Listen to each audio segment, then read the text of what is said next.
guys, nababahala si kaibigan ngayon patungkol po sa lindol dahil kahapon may ipinapaabot si kaibigan alas 6:30 ng hapon. May ipinapaabot po ang ating kaibigan na emergency dahil nababahala sila sa 3 bisis na sunod-sunod nakita po nila sa ilalim ng lupa.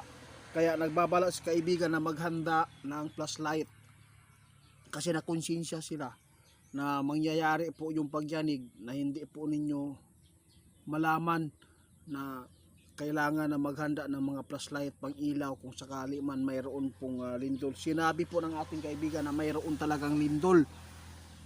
Kaya nangyari dito sa Mindanao mga idol. Kaya nababahala si kaibigan. Sana mabilang ninyo dahil kapag umabot ito ng 25 na pagyanig at mayroon pong bulkan na puputok ulit, ito po ang napaka-delikado na mangyayari sa Pilipinas. Isang history na mangyayari mga idol. Kaya tandaan po natin ang mga ibinababala ng ating kaibigan. Yung hula niya nangyari agad. Panoorin po ninyo at pakinggan itong sasabihin ng ating kaibigan mga idol patungkol po dito sa nakita po nilang mga impormasyon. Kaibigan, nangyari talaga kaibigan. Hangang-hanga ako talaga sa inyo kaibigan dahil sinabi po ninyo kahapon ng alas 6:30 nagbabala kayo na mayroon pong lindol sa gabi dahil po sa nakita ninyong 3 bisis ang paggalaw sa ilalim ng lupa. Kaya salamat po. Oo, totoo yan kaibigan na ito ang nakakabahala ngayon na sinabi ng ating kaibigan. 3 bisis na ang naganap po na lindol dito sa Pilipinas. 22 na lang mga idol, no? Kapag makuha ito ang 25 na pagyanig, ito po ay napakadelikado na dumating ang kinatatakutan na the big one. Yun po ang tandaan natin mga idol. Kapag naka 20 na tayo dito sa Pilipinas na pagyanig ng lindol, ito po ang babala ng ating kaibigan ngayon na para po sa inyo.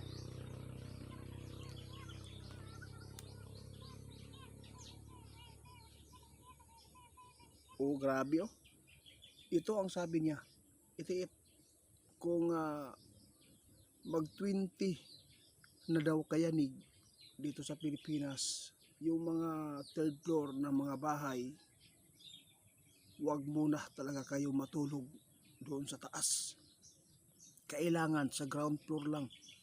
Kasi kapag nagkaroon ng malakas na pagyanig tulad po ng the big one, makakalabas kayo agad doon sa loob, no? Kailangan dahil po kapag yumanig ito ng 8 magnitude, maraming bahay ang posibleng guguho. Yun po talaga ang ikinababahala ng ating kaibigan. Kaya pinabilang na kayo. Tapos ang malapit sa dagat, kailangan po wag na kayo doon po, maghintay pa na dumating ang malakas na lindol, di ba?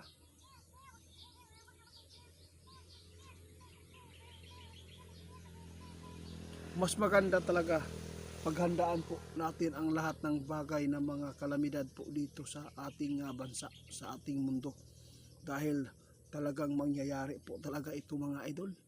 Sa lahat po ng mga baguhan po nating mga subscriber, paki-report po sa Facebook page ni Ghost Hunter 88 Fans 2.0 dahil fake account yan. Nagnanakaw lang yan ng video para kumita. Kawawa naman, hindi pa rin siya nahiya kahit ano pa ang tinawag natin na scammer. Nagpapatuloy pa rin ang kanyang pagnanakaw sa video natin. Maraming salamat mga idol.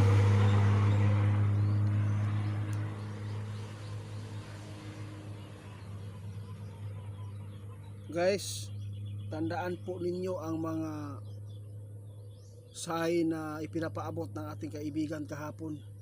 Dito sa Mindanao, mahigit 5 ang lindol. Dalawang bisis guys. Ngayon nakita pa rin ng ating kaibigan ang paggalaw sa ilalim ng lupa. Talagang nag-trigger na ang kailaliman po, no, ng dagat at lupa mga idol. Kailangan po natin paghandaan po ang mangyayari dito dahil talagang uugahin talaga tayo ng lindol mga idol. Nakakabahala ito dahil sa mga sign. Kung sino man po ang makapanood sa ating video ngayon mga idol, paki share po para marami pong mga awareness dahil nababahala si kaibigan sa nangyayari ngayon dahil po may kalakasan din po ang pagyanig kahapon dito o kaninang gabi. Grabe po ang paggalaw po ng aming bahay dito mga idol, kaya mag-ingat po tayo dahil wala naman pong intensyon si kaibigan para takutin kayo. Lahat po ng ipinapaabot po niya ay nangyayari, no, ganina lang gani. Anong oras kaya yun na pagyanig? Hindi ko talaga na kita yung oras, nakalimutan ko kung anong oras ba pagyanig yun. Basta ang sa akin lang, makapagpaabot kami kahit hindi kayo, nagkakagusto po itong video. Maraming salamat sa inyo mga idol. Hanggang dito na lang muna. Maraming salamat sa mga nagsuporta po, no.